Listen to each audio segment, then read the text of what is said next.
We just concluded our successful third year of the draft coverage here at the Hawks Nest, and I've come to learn there's now 3 certainties for me in life: death, taxes, and I'm absolutely, positively, without a doubt, going to lose my shit on the first day of the draft.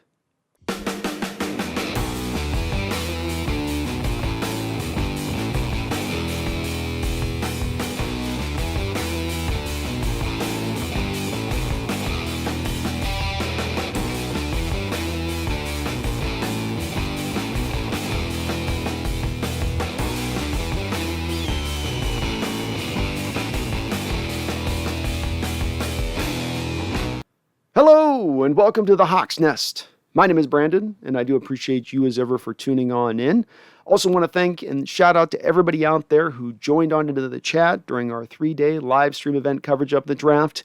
The chat was popping, the discussion was lively, nary a troll to be seen, either high nor low. It felt like everybody who came into the chat had their own little unique perspective that made you think. I had a lot of fun doing it. It's becoming one of my favorite times of year, almost like having another holiday.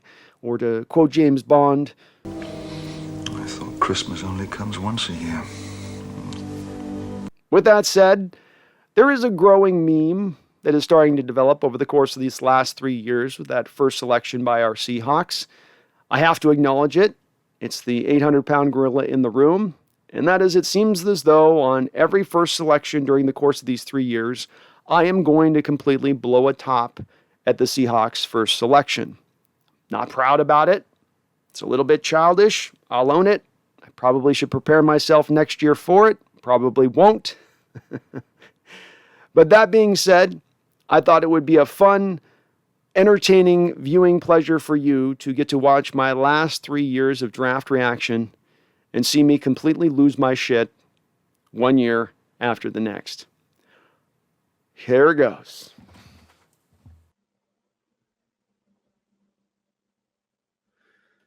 Oh, shoot. So we went with LJ Collier, it sounds like. Sounds like we're going with LJ Collier and we're trading out at 30. So they basically,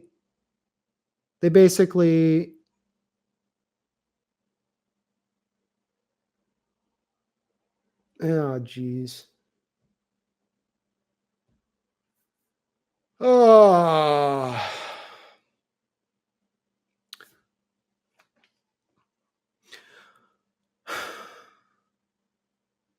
Okay, well, I mean, everyone's got their feeling on this draft, I guess, and what they think and feel on it.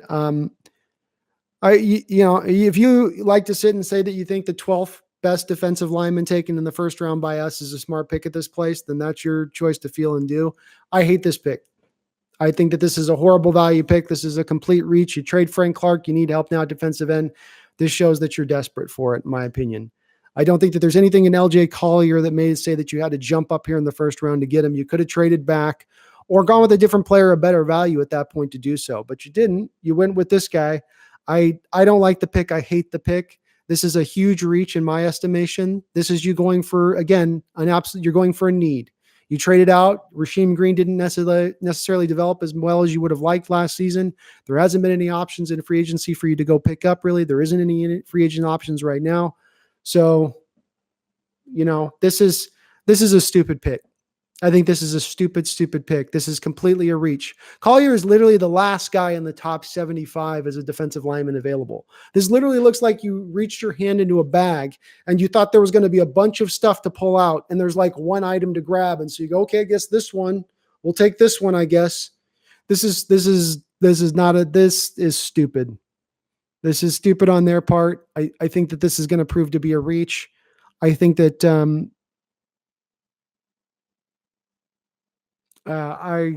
this bummed me out. And then we traded out of the first round, it looks like, completely. So we're done for the day drafting wise. Great. 3 hours waiting for that crap. I'm again, the people out there love LJ Collier, good for you. You're not going to convince me this isn't a huge reach and disappointing. Disappointing to watch Seattle play the draft this way. Again, it just comes down to Snyder always feeling that he needs to accumulate 1,500 picks every draft and never valuing any of the top end talent. always believing that they don't have to care about the top end talent. They can just go and get whatever at the end and coach them up. Well, good for you. Good luck on it. I wish you the best. So I'm going to go ahead and close the stream off at this point on that. We got 3 guys in here, so not a ton. But it's a pretty disappointing draft for me so far. I expected us to trade down and trade back. I don't have any problem with that. I think I would have liked us to see us go get a receiver at this position and then maybe go get the defensive end a little bit later on. Maybe they thought Collier would be picked up inside that time, but this is a head scratching thing for me. This looks like completely like a reach, and they panicked. They saw all these defensive linemen off the board. They thought we're not going to see any other defensive linemen by the time we pick next. We've got to grab what the last of the decent talent remaining is. And so you reach really high to do so. Maybe he's a second round talent. Maybe he's got that. But to me, this is just, yeah, Mastos is looking like the guy to me right now. Okay. I am rubbing the cat. Good luck has been induced. Please let this pick be good. God, please. Please. We need this. We need this after this offseason. It's been long and hard. We've had no good news. Give us just a light. A little light. Just a little, just please. Rub the damn cat. There we go. I can already feel the good vibes coming off of her. You know, can you not see that? Look at how comfy she is. Come on. Come on. Let's get this. Let's go. Oh my God, dude. Seattle loves to just, is it me or does it seem like we get an extra 15 minutes in our first round pick every time? Like they just give us 30 minutes because we're Seattle, and it's just like every time, I swear, it's just like they go it's pulling teeth, man. Not Lewis. It's Lewis. Are you guys hearing Lewis? Or are you just saying Lewis?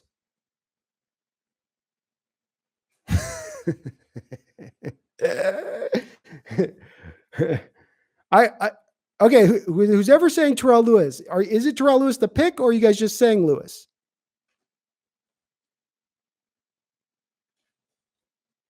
Because you guys might be getting more updated information than what my cast is saying here, so I want to make sure. I'm hearing Lewis or Smith. Oh, they're trolling. All right. That was a good Terrell Lewis is a good troll, because I do not like that guy as a player. I'm not in the first round. Dear God, not in the first round. We picked Brooks. Now you guys are definitely trolling. We did not pick Jordan Brooks out of Texas.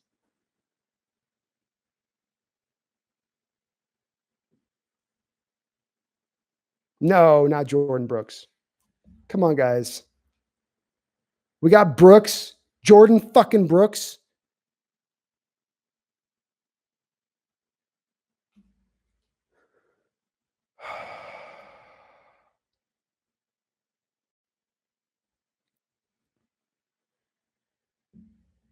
Okay, guys, no more trolling. If it's Brooks, then it's Brooks. Tell me it's Brooks. Like, let's get this straight.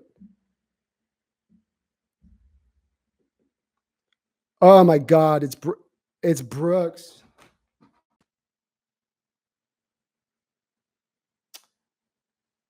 It is Brooks.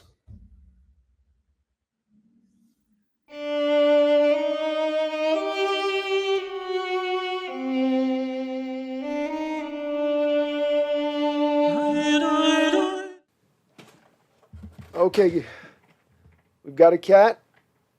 We're doing the rub of luck. Last year we did the black cat. It was not very lucky. This year we're going golden orange, baby. Golden orange here. Can you say Diami Brown? See, Diami Brown? Diami? Can you say Diami? She said Diami Brown. Did you guys hear that? It's going to be Diami Brown. The cat has spoken. Flag Sabbath, if it's Cox, I cannot wait to see Rob Stanton's reaction. Please don't. You're putting, Flag, you're creating energy right now to Cox. You guys are creating the Cox energy right now in the chat with this. I've not been thinking of Cox. He's not on my list. Purposefully left off. But you're putting it out there. You're sticking it out there, my guys. You're going to make it happen here. I'm telling you. Terrace Marshall, De'Ami Brown, or Creed are going to be on the board. Yep. Facts. Facts, man. You tell me before the draft that we've got the list looking at us of the guys available right now. Good. Because what it allows you to do is what I want to do. I want operate from a draft standpoint of playing from the best player available on the board. Pick the best available value. Pick the best value despite what you have on your squad as far as depth.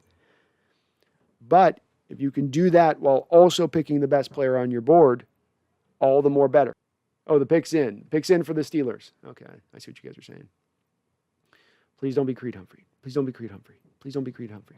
Please don't. Steelers, you don't need offensive line now. You know what you guys need? You guys could use a linebacker. Jabril Cox is there. Why don't you go get him? Go get Jabril. Go get Jabril. How about a safety? Pair him up with Minka. Or tight end, Fairmouth. Good. Yes. Okay.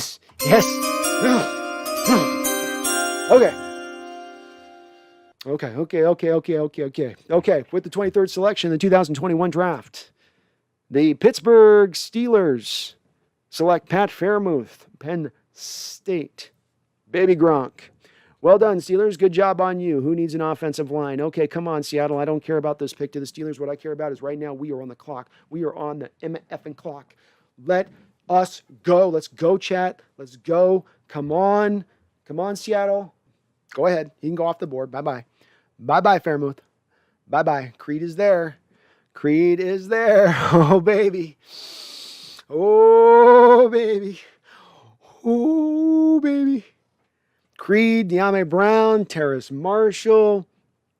Oh, we got some good names here. We got some good names here, folks. Let's just do that. Do the straightforward thing this year, Seattle. Well, that's just the straightforward, simple thing. I mean, that's just the obvious thing. Yeah. It doesn't make it not the right thing. Doesn't make it not the right thing. That's the right thing to do. That's because it's so straightforward. This is not a mind. We're not playing with your mind. Nobody's playing mind games here. This ain't John Lennon. Oh God, come on, Creed. Creed Humphrey. He's solid. He's boring, but he is going to be awesome. He is going to be awesome. Yeah, that's right, Jason. Max Unger, Creed Humphrey. That's what you got to think of. Just two sides of the same kind of coin. Two sides of the same kind of coin. Come on, baby. Do the right thing. Do the right thing, Seattle. Please, God, do the right thing. Please, God, Max Strong. He's bringing that energy. I've been here. I was a Seahawk for 15 years. I'm going to call the pick. It's going to be an amazing pick. Whew, come on, baby. Come on, baby. Come on, baby. Come on, baby. Come on, baby. Come on, baby. Come on, baby. It's going to be good. Thank you for the $2 donation for the pick, Dono. That's a great job, D-Nugget. You're putting some good energy out there. That if we is a good pick, it's because of you. It's because of you. Oh, come on, baby. Come on, Creed. It's Creed, baby. Oh, he's so good in pass protection. He's a wall. Come on. De'Ami Brown, he eats up 8 yards of space faster than any receiver in this draft. I mean, he is just... Terrace Marshall has absolutely got another gear when the ball is in the air. It's unbelievable. He goes from one speed to a next and gets that separation with the ball in the air. Imagine him with a deep ball throwing Russell Wilson. Whoo, come on, baby. Come on, baby John. Come on, baby John. Come on, John. Do what's in your heart, not in your mind. Do what's in your heart, not your mind. Don't overthink this. Don't overthink this, man. It's not that they didn't play a trick on you. Teams reached in the second round. They dropped value onto your lap. It's sitting in your lap. It's purring. Pet the kitty. Pet the kitty, John. Just nice pet the kitty. Don't scare the kitty. Pet the kitty. Come on now. Come on. What's the selection? You know they're taking, Seattle loves to take that last minute. They're going to take every last second. They do it every year. I've made my peace with it. I'm not going to freak out. Here we go. John, you don't need the fifth rounder, man. You don't. You could get Creed right now. That fifth rounder, it's okay. Your 3 picks is okay this year. We'll get him back next year. John. Don't say Dwayne. We made the Dwayne. Eskridge. Please not Dwayne Eskridge. Please not Dwayne Eskridge. It is going to be Dwayne Eskridge, I bet. Oh, no. Is it Dwayne Eskridge? Here we go, Dwayne. You guys can't say just Dwayne. You got to put the whole thing. Why is Dwayne? We got Dwayne. Wide receiver. Is it Dwayne? Wow. Okay.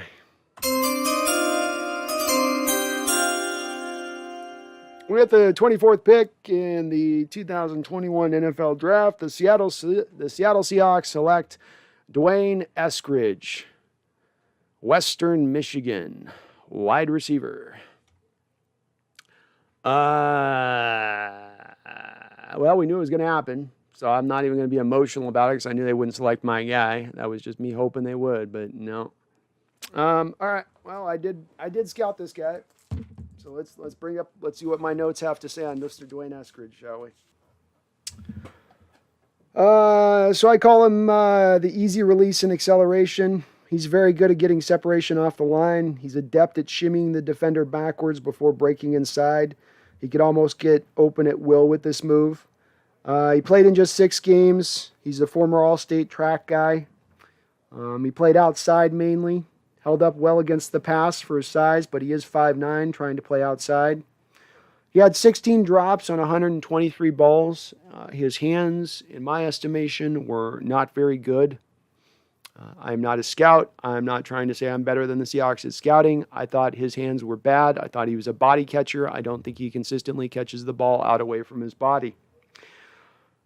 He instantly gets his pedal to the floor after the catch, so he's a good yak guy. Combined with smooth catching ability, he gets away from people really quick, and he creates yak this way. He has smooth speed. His smooth speed sort of gives him a lot of cushion with defenders. They really play a lot of off ball with him.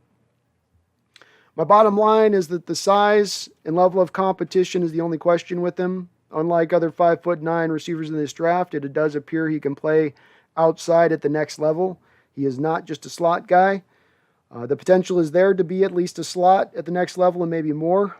He does have only 30-inch arms, which will make it tough for the Hawks for him. Ball skill missing, and he's another prospect that's 24 years old.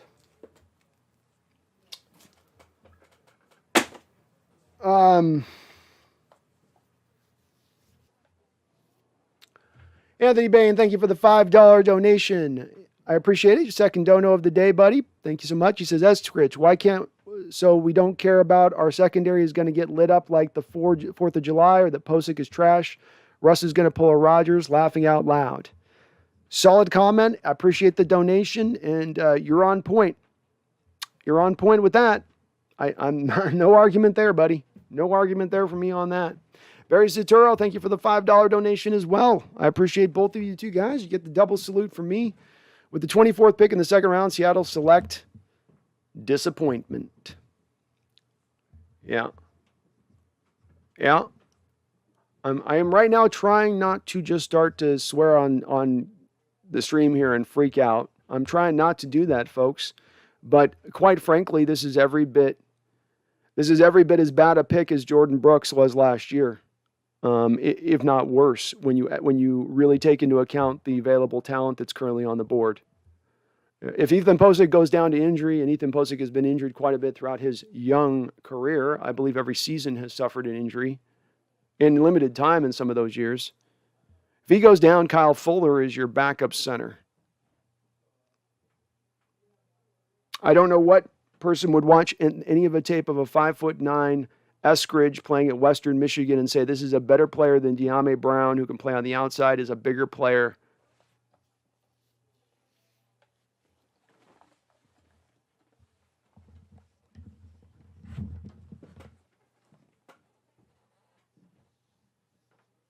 And if this pick is made, as Sarah's mentioning here as well, for the fact of special teams, then this just pisses me off all that much more.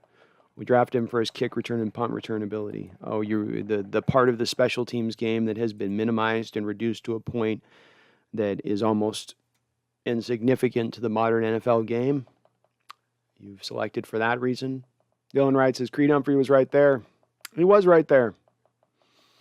It was right there. I don't know what you're thinking as far as Seattle's concerned. Postic's on a one-year deal. You don't have him on a multi-year deal. He didn't give you any upper-level play last year at the center position. He certainly has not flashed at any point in time in the few years since you drafted him in the second round. You don't have an answer there. You don't have a long-term answer also at left tackle, which you're going to have to deal with next year. You also don't have an answer at right tackle, which you're also going to have to deal with next year. What is the plan there? What is the plan for the offensive line? I understand, Elliot. And again, I don't have a problem with people who disagree on this. So it's okay if you disagree. I'm not saying I expect everybody to be in line with what I'm thinking. I just give my honest thoughts of what comes to me. I'm not trying to dress it up or turn it into something else or go to be a positive Paul in order to make everybody feel warm and fuzzy in the chat. I'm going to say what it is I think. And I spent a lot of time trying to research this draft and look into this draft. And he's not a bad player. It's not to say Dwayne Eskridge is a bad wide receiver. It's that where you're picking him at is not good. And that Seattle has had a problem in recent drafts of picking towards value wrong and not understanding where the value of players should appropriately be placed. And when they do that, that's part of one of the reasons that they failed in drafts recently. I think for all of you out there who like this pick, and that we may be in disagreement in that, we can all at least agree if we look over the last 6 years of their drafting history that overall they have not been a good drafters recently. It has not been their bread and butter. It is not what they've done well. Okay, so if we can agree on that part, right? If we can agree from that base point, and maybe we don't, maybe you all in there think they've been phenomenal over the last 6 years. You're gonna have to walk me through that process. But if we can agree that they haven't been good as drafting the last 6 years overall, yes, they can find a Frank Clark. Yes, they can find a Tyler Lockett. Yes, they can find a DK Metcalf. But there are so many misses, so many whiffs within that. And this being a team that collects so many picks within that, meaning that if you look over the last 6 years, they probably had as many selections as anybody in the draft to take those swings and have so many of those misses. So if we can agree that they've not been good drafters in the recent 5 to 6 years of history, then let's find this a place that we can potentially agree on too.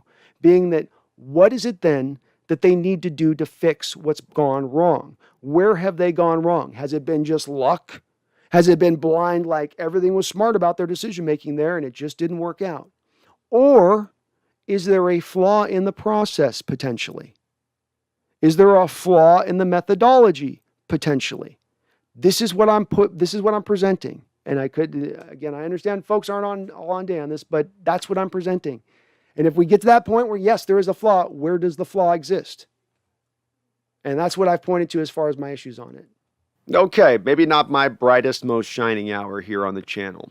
I still do stand behind all three of my evaluations. I think it certainly has been proven true with LJ Collier, who is on the road to becoming a bust. Looks like maybe this year they might even be bumping him inside to the 3 technique because of the lack of success on the outside. We'll see with Jordan Brooks, time will tell, as well with Eskridge. And just to reiterate, it's not that I don't like Eskridge as a player or think he won't be productive at the next level. I do think he will be productive at the next level.